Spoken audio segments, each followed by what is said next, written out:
May mga nagme-message at ang pinakamahirap sagutin ay, Father, bakit kaya ako may sakit? Bakit kaya ako may sakit? Ang sagot doon, ewan ko. Di po ba? Hindi ko alam. Bakit kayo may sakit? May kinain ka bang bawal?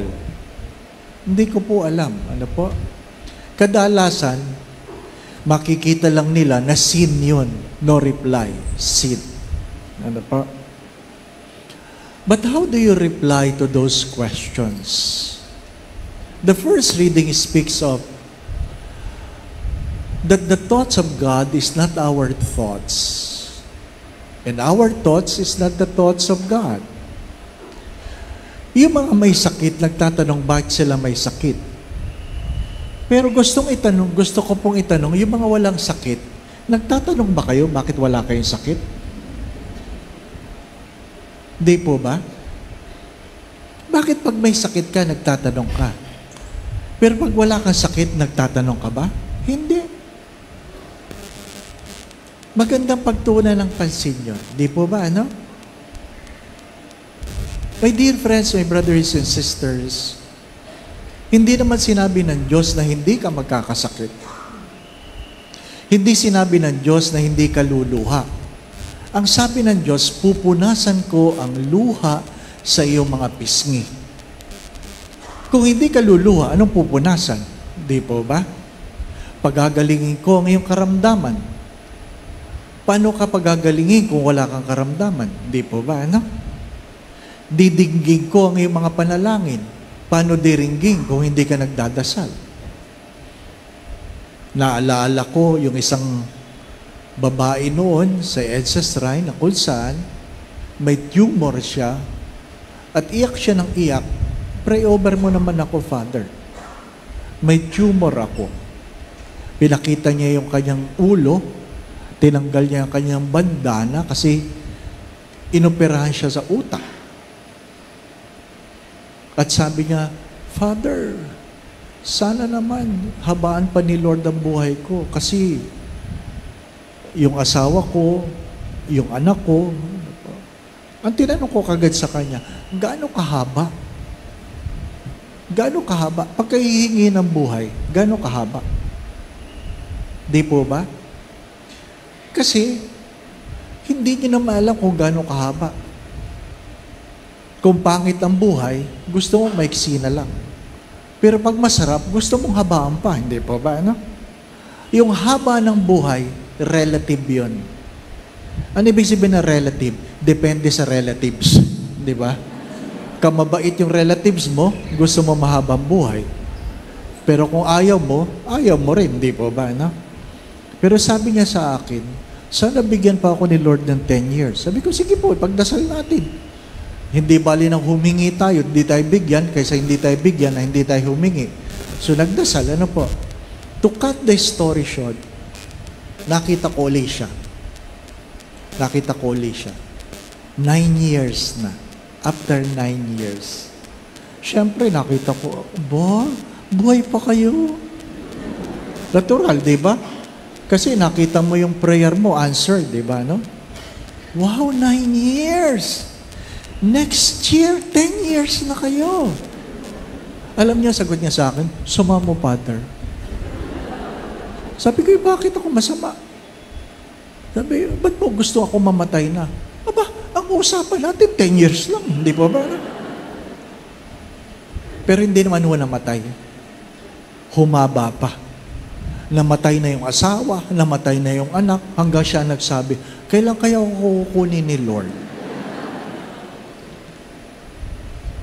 Life will always be dependent on the reason why you want to live.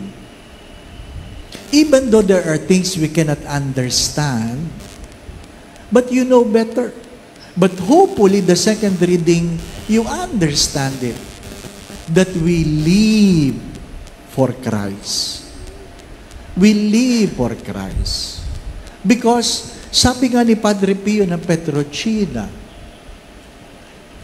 if you don't desire to become a saint, then What's the use? What's the use of going to heaven? We desire to become a saints because we want that as we gather here on earth, we will also gather in heaven. Hari nawa, sabi ni Padre Pio, magkita-kita tayo sa langit. Tama po ba? Hari nawa, magkita-kita tayo sa langit. Tingnan mo yung katabi mo para maalala mo, hari nawa, di ba? No? Ha? Hari nawa, magkita-kita tayo sa langit. Hindi naman sinabi agad-agad. Di ba? Pwede namang mauna kayo. Di po ba? No? Oh. Pero hari nawa, magkita-kita tayo sa langit. Di ba? Kinukwento ko yung kwento ng bata na kung saan yung kanyang guro ayaw maniwala sa Diyos. At nung makita ng guro ang kanyang estudyante, ano yung binabasa mo? Kasi nakita niya, binabasa yung Biblia. Sabi niya, binabasa ko po ang buhay ni Jonah. Na ano? Kinain siya ng balyena. At siya iniluwa. Sabi kagad ng guro, hindi totoo yan. Kasi hindi naman kasya sa bibig ng balyena ang tao. Sabi ng bata, kasya ma'am, kasya. Sabi ni Lord kasya. Hindi kasya. Sabi ng bata, sige ma'am, pag nagkita na lang kami sa langit, tatanong ko siya kung talagang nagkasya siya sa bunganga ng balyena. At sabi ng guro, paano kung wala siya sa langit? Sabi ng estudyante, di kayo po magtanong sa kanya. Kasi kung wala ka sa langit, nasa impyerno ka. Di po ba? Dalawa lang ang pupuntahan natin. Hindi tayo nagsisimba dahil gusto lang natin magsimba. Nagsisimba tayo dahil ano? Hari nawa, makarating tayo sa langit. Meron ba sa inyo nagre-reklamong mahaba ang buhay? Magsabi na kaagad. Para mag-check ng attendance yung mga anghel. Oh, ayaw na daw niyan. Kunin mo na. Di ba na? Kaya nga sinasabihan ko yung mga kaibigan ko, mga inchik. Ha? Sinasabihan, kasi balita nila, na po, sabi nila, pag ikaw daw ay 70, huwag ka na nagpaparty. Pag ikaw ay 70, huwag ka na nagpaparty. Life is only 70, 80 for those who are strong.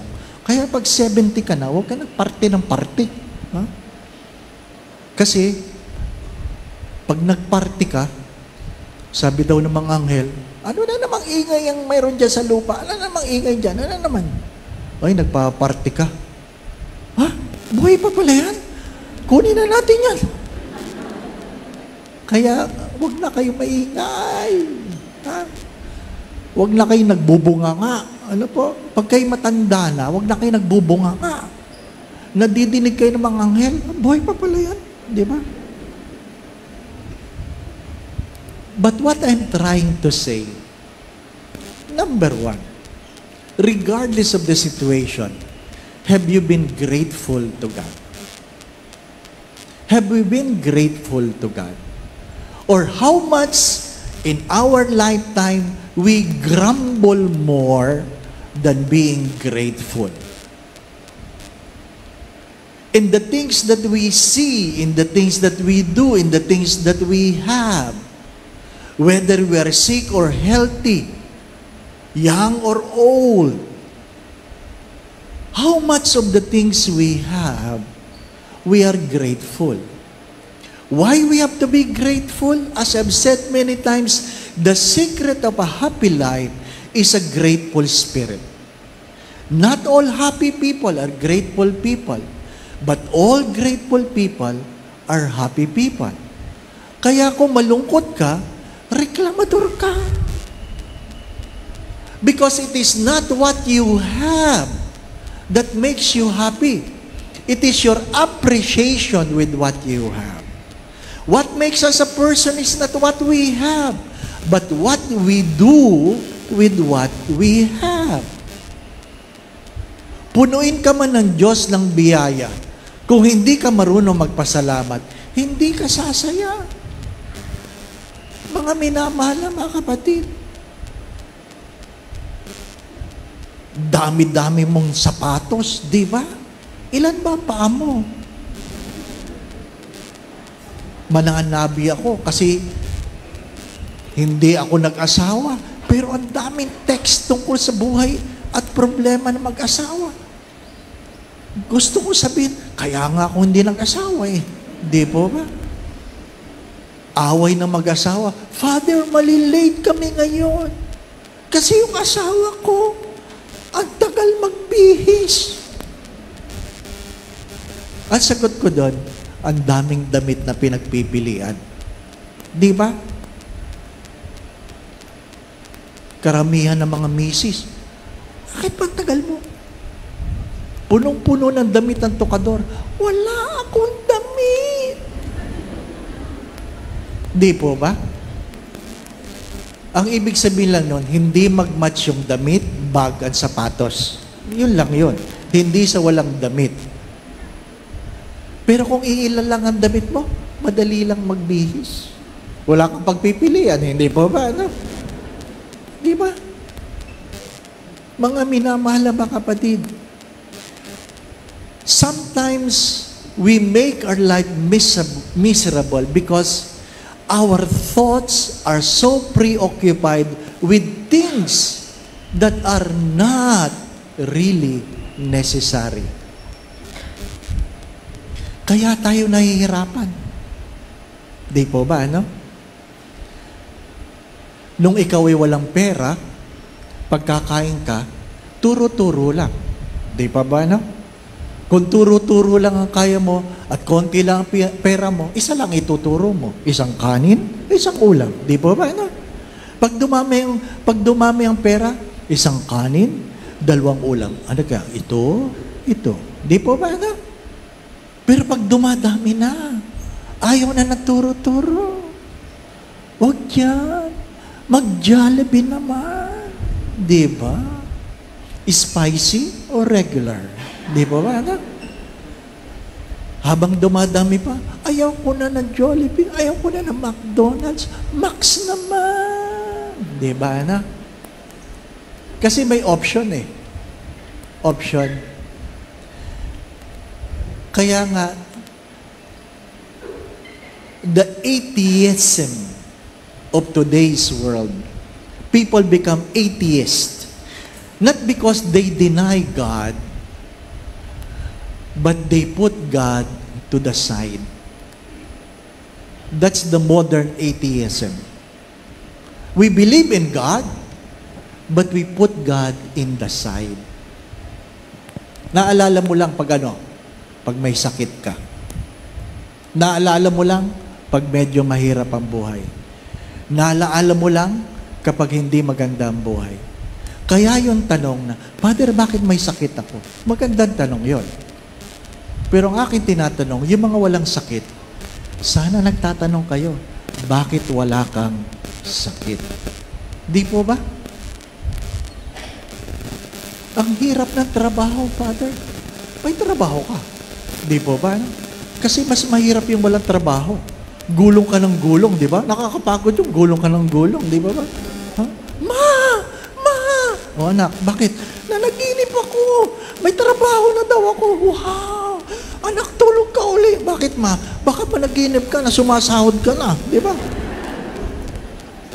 Di ba? Again, my brothers and sisters, have we appreciate the things we have? The gospel speaks of people who failed to appreciate. Malungkot tayo because we have been missing the point. Sabi nga ng iba nagsisimba, ang hirap naman magsimba sa Greenbelt, Father. Bakit naman po? Ang hirap ng parking. Ibig sabihin may kotse ka. Di ba ba, no? Kasi kung wala kang kotse, problema ba ng parking? Di ba? Pasalamat ka. Di wag ka magdala ng kotse. Di ba? Again, my brothers and sisters, sometimes we are blessed But the blessing that should bring us to thank God has become the reason for us to forget God. Di po ba? Hello? Totoo o hindi? At least kayo nagsabi. Di po ba, no? We fail to appreciate. And that is the reason we fail to be grateful. Again, my dear friends, my brothers and sisters, hopefully before we complain, we examine ourselves. Before we complain, we examine ourselves. The reason of my complaint, perhaps, my brothers and sisters, is the same reason why I have failed to be grateful. As many times I have said this, do not keep on holding on things. Stop accumulating things. Because what really matters most is not what your hands can hold, but what your hearts can keep. Amen. Meron pong mga tinapay at istampita for distribution, a simple token as we celebrate the feast day of Padre Pio. Ama naming mapagmahal, pagkalooban po ng pagbabasbas sa mga tinapay na ito, nawa po ito'y magdulot sa amin ng kalakasan, hindi lang sa aming katawan, kundi sa aming kaluluwa.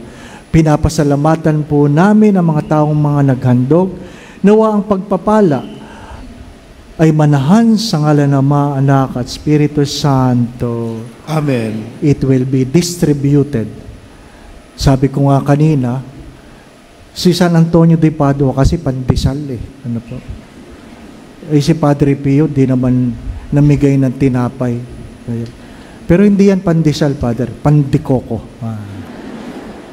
Ano po? By the way, many of you are not aware that the chapel has a first-class relic of Padre Pio Petrocina. Kung inyo pong titingnan, yan po ay mga dugo na galing kay Padre Pio na nahulog, tumulo sa korporal. Yun pong tela sa misa. Ano po? Kaya mayroon po yung mga blood marks, first-class relics. Nung ako po ay na-stroke, many of you knew this, that what sustained me is the prayer, stay with me, Lord. Stay with me, Lord, because at the hour of my death, I want to remain united to you, if not by communion, at least by grace and love. And lo and behold, a brother priest sent his first-class relic so that I can hold it when I was in ICU. Ano po? It sustained me. Nothing more has to be said because I am here. From a complete paralyzed person to a person who is normal, hopefully. Normal. Ano po? Ang lahat ay biyaya. Again, my brothers and sisters, don't insult yourself by complaining to God the very answered prayer He has given you. Mahirap yung nagdadasal ka, sana makapagtrabaho na ako. Ngayong may trabaho ko na, Lord, ang hirap na trabaho. Don't insult God by complaining to Him the very answered prayer that you have asked from Him. Di ba? Father, pero gusto kong yumaman. Gusto kong maraming perang binibilang. Answered prayer naman. Ginawa siyang teller ng bangko, di ang dami niyang binibilang. Di ba? Ganyan talaga si Lord, mapagbiro. Ano po? Again, my brothers and sisters, Padre Pio was made secondary patron of our chapel perhaps for a deeper purpose. And I pray that God will reveal Himself through him in the coming days. The Lord be with you. And with your spirit. Bow your heads and pray for God's blessing. Ama naming mapagmahal, sa kapistahan na aming patron, Padre Pio ng Petrocina, dinudulog ko po sa iyo itong iyong mga anak na narito ngayon. Kilala mo ang bawat isa sa kanila, Panginoon.